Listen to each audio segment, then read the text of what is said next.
안녕하세요. 주식 분석가 달수입니다. 금일은 빚의 순기능에 대해서 말씀드려 볼 건데요.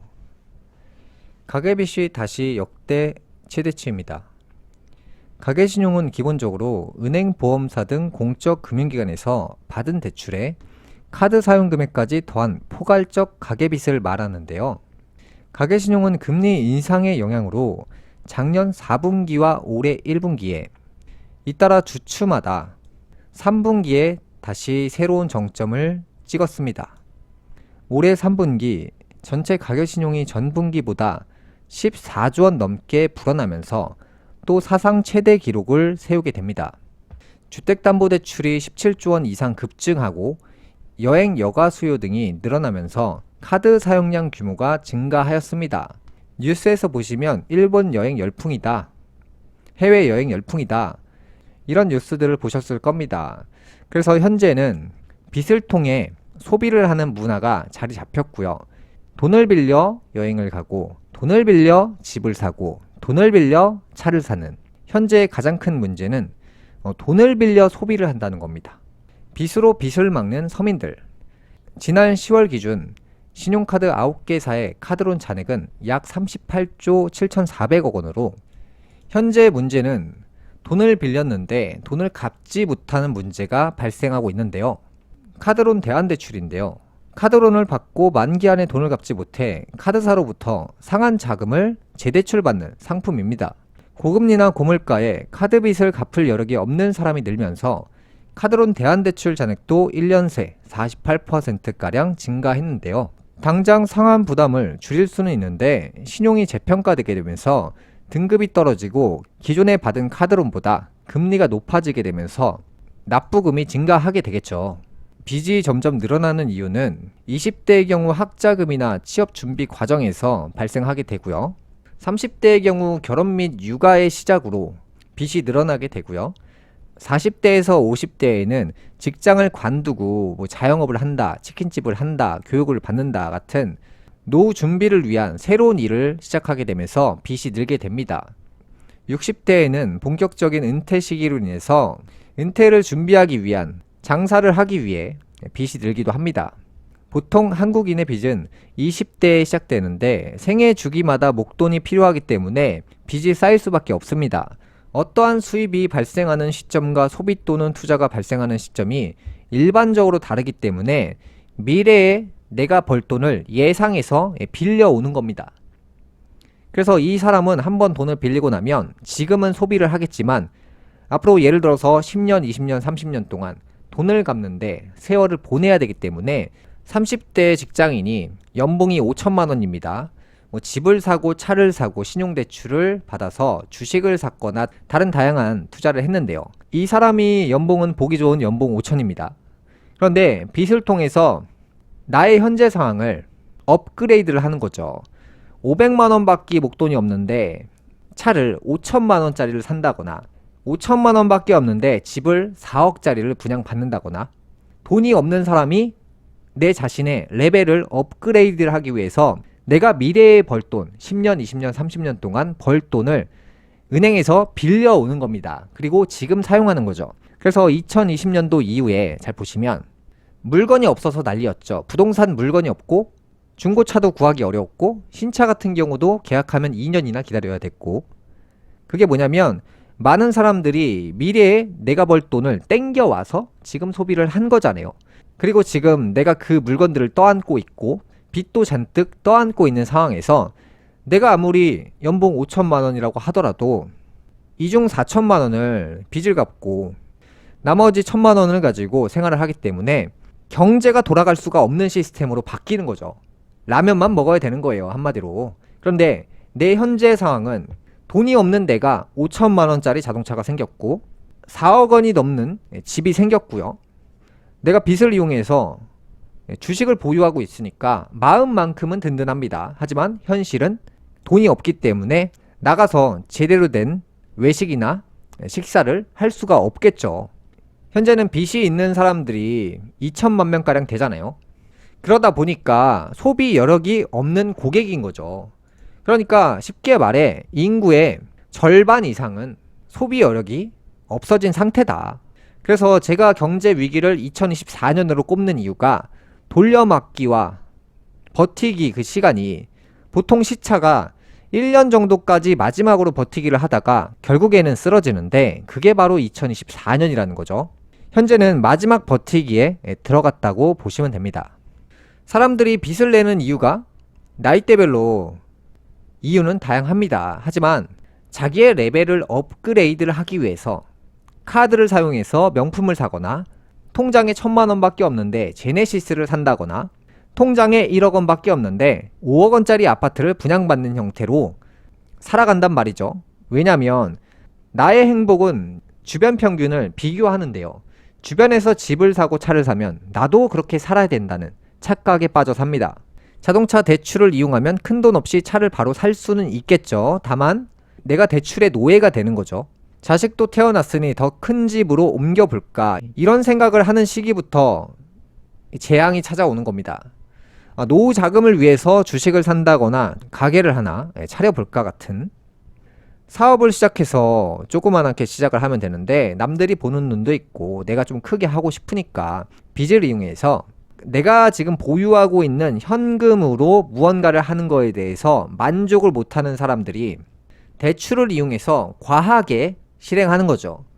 기업이 공장을 짓기 위해 빚을 지게 되는 경우 공장을 짓는데 필요한 노동이나 재료를 구매하고 공장이 완성되면 어떠한 물건을 만들어 판 뒤 그 이윤으로 빚을 갚게 되고 경제는 전체적으로 봤을 때는 성장하게 됩니다. 이게 바로 레버리지 성장이라고 하는데요. 주식 투자 같은 경우도 내가 1억 원만 있는데 1억 원만 사면 수익을 만족을 못하듯이 은행에서 돈을 한 3, 4억을 빌려와서 주식을 사서 올랐을 때 수익이 레버리지만큼 커지잖아요. 시간은 돈으로 살 수 없기 때문에 경제 성장기에는 돈을 많이 빌려서 투자를 하는 것이 좋은 선택은 맞습니다. 만약 내가 1억 원으로 공장을 차리면 물건 100개를 생산해 매출 1억을 발생시키지만 10억 원으로 공장을 차리면 물건 1000개를 생산해 매출 10억 원을 발생시키기 때문에 이 매출이 보장되어 있는 많은 오너들은 대출을 이용해 매출을 늘리게 되겠죠. 이 과정에서 직원이 늘고 월세는 증가하고 유지비가 10배 상승하겠죠. 1억 원을 차릴 때보다 10억 원으로 차릴 때 직원도 10배, 월세도 10배, 전기세도 10배, 장비 투자비도 10배 이런 식으로 유지비가 10배나 상승하게 됩니다. 대출을 이용한 레버리지 경영은 마지막엔 침몰하는 이유가 되겠죠. 왜냐하면 경제성장기는 도움닫기로 내가 투자한 돈보다 훨씬 더 많은 수익을 거둬들일 수 있지만 경제 하락기 때는 필요 없는 직원이 많아지고 필요 없는 넓은 평수가 필요 없죠. 작은 평수로 가고 싶겠죠. 그 다음에 전기세가 너무 많이 나오니까 감당이 안 된다고 생각이 들어요. 왜냐면 경제 하락기 때는 삼성전자나 다양한 기업들을 보시면 아시겠지만 매출이 하락하기 때문에 넓은 평수가 필요 없고 많은 직원이 필요 없다 보니까 그때부터 후회를 합니다. 사람들이. 역사 속에서 빚이 가장 필요했던 사람은 백성들이 아니라 국왕이었는데요. 전쟁에서 지면 막대한 손해를 보기 때문에 이기기 위해서 엄청난 금액이 필요했습니다. 현재 같은 경우는 매출을 올리기 위해 CEO들은 사업 규모를 대출로 늘리죠. 내가 자영업자인데 5천만 원밖에 없습니다. 5천만 원짜리를 차리면 몇 푼 못 법니다. 그래서 욕심이 나겠죠. 그러면 사업자 대출을 통해서 2억 원에서 3억 원에 달하는 좋은 자리와 좋은 프랜차이즈를 선택해서 무리하게 차리게 되죠. 현재는 매출을 올리기 위한 레버리지인 거죠. 과거에는 전쟁을 이기기 위해 돈을 빌려 전쟁 규모를 확대했습니다. 세금을 걷기도 하고 백성들에게 잘 되면 이자를 더 주겠다고 하고 돈을 빌렸죠. 그게 바로 국가 채권입니다. 국채죠. 과거부터 우리나라 경제 성장은 빚에 크게 의존했습니다. 1960년대 한국은 저축이 부족해서 여러 가지 투자를 할 수 있는 재원을 국내적으로 조달하기 매우 어려웠고요. 금리를 보시면 과거에는 20%, 30%였습니다. 지금이 고금리다? 아니죠. 성장기 때는 금리와 무관하게 레버리지를 사용하는 게 맞고요. 현재 금리가 비싸서 레버리지를 사용하면 안 된다가 아니라 경제는 고점을 찍고 하락기이기 때문에 금리 때문에 대출을 받으면 안 된다가 아니라 경제가 하락하기 때문에 레버리지를 사용하면 안 된다는 겁니다. 과거에는 저축을 장려하는 캠페인을 하는 동시에 해외로부터 돈을 빌려다가 공장을 만들고 기업을 운영하는 일이 활발하게 이루어졌습니다.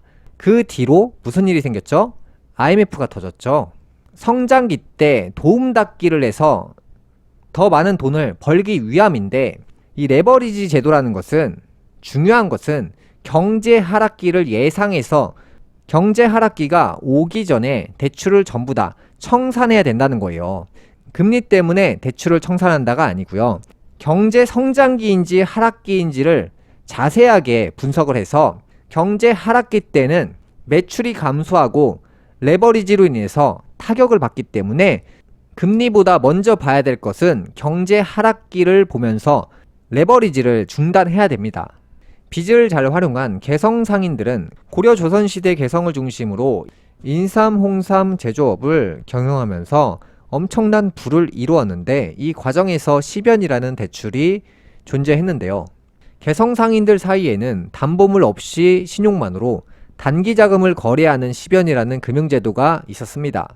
시변은 언제든 돈을 빌리든 결제일은 반드시 월 말이었기 때문에 월말에 빌릴수록 그달의 금리는 저렴했습니다. 개성상인들은 오전에는 빚을 졌다가 오후에는 빚을 대여하는 사람으로 변신했는데요. 당시 대출 브로커가 2~3천 명 존재했는데요. 장사를 위해 인삼과 홍삼을 대출로 구입했고요. 장사가 끝난 뒤 대출을 갚는 형태였고요. 과거에도 자영업자들이 대출을 이용해서 큰 규모의 장사를 했다는 거죠. 장사를 위한 물건 매입 비용을 대출로 충당했다는 거고요. 지금도 자영업자나 주식이나 부동산 투자자들이 대출을 이용해서 빚의 순기능을 활용하고 있습니다. 경제 성장기에 빚은 최대한 많이 끌어다 쓰는 것이 금리와 무관하게 이득이고요. 경제가 고점일 때는 지금이죠. 빚을 전부 청산해야 합니다.